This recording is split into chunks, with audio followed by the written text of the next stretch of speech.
We just spent a whole hour talking about what's happening in our military. You represent a very military-heavy district. Can you talk about, for example, U.S. Army teaching critical race theory to West Point cadets.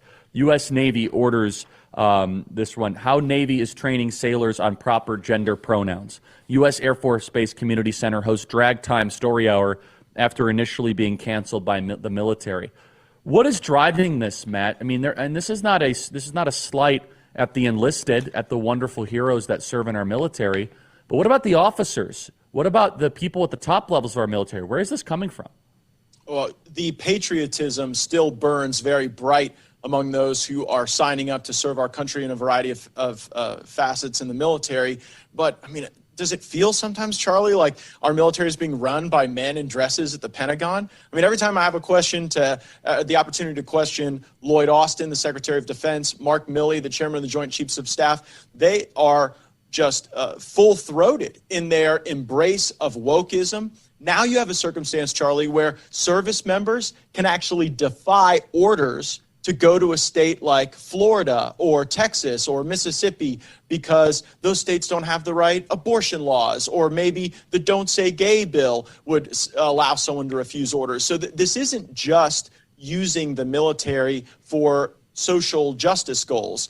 It is actually an erosion of our readiness because we aren't focused on the lasers and munitions and hypersonics and drones and swarming capabilities where in some cases we are being outpaced by China. Instead, they're focused on pronouns, socialism. At the National War College, there was actually a lesson taught by a visiting professor about the values of democratic socialism.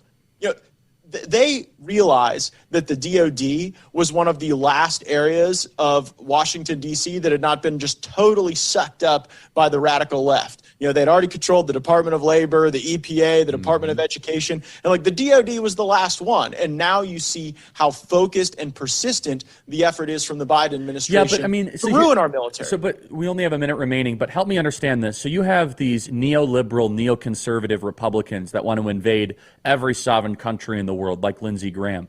How will Lindsey Graham have the fighting force to go do his war games if the military is too busy talking about pronouns? That just doesn't make a lot of sense to me. Where are the neocons here? It's the one thing that we actually might be able to agree on with them. Yeah, I would welcome that agreement.